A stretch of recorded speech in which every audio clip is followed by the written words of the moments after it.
রবিবার উদয়পুরে বামপন্থী 4টি ছাত্র যুব সংগঠনের উদ্যোগে এক মিছিল অনুষ্ঠিত হয়। এই মিছিলটি উদয়পুর মহকুমা সিপিএম পার্টি অফিস থেকে শুরু হয়ে Udaipur new town road, central road হয়ে উদয়পুর জামতলা স্থিত টাউন হলের সামনে এসে এক সভায় মিলিত হয়। সভায় উপস্থিত ছিলেন বিধায়ক রতন ভৌমিক, টিএসইউ রাজ্য সম্পাদক প্রমোদ দেববর্মা, গোমতী জেলার সিপিআইএম এর সম্পাদক মাধব সাহা, পার্টির মহকুমা সম্পাদক দিলীপ দত্ত, ছাত্র নেতা শুভ চক্রবর্তী সহ অন্যান্য সিপিএম দলের নেতৃত্ব।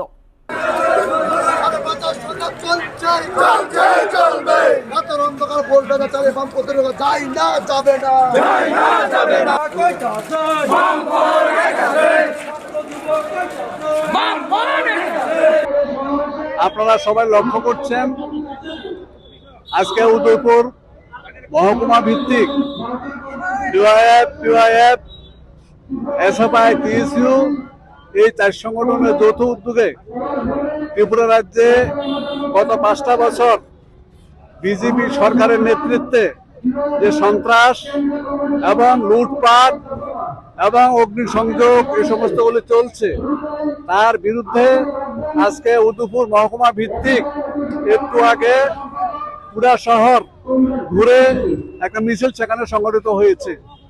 কত হাজার ছাত্র যুব জমায়েত হয়েছে তা গণে বলার মতো কোনো সুযোগ নেই।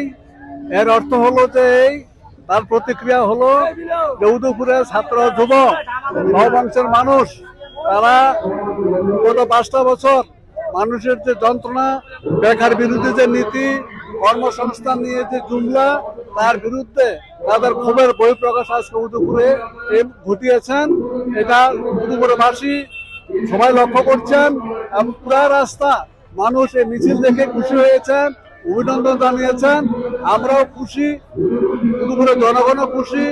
এই থেকে যদি উদয়পুরের যারা সন্ত্রাসবাদী, যারা সমাজ বিরোধী, তারা যদি মনে করেন আসন্ন নির্বাচনে তারা আবার সে আগের মতো ভোট দূর করে ভোট করাবেন, রিগিং করবেন, ছাপ্পা ভোট দেবেন, ভোট বাক্স দখল করবেন, আমি মনে করবো তারা খুব ভুল করছেন।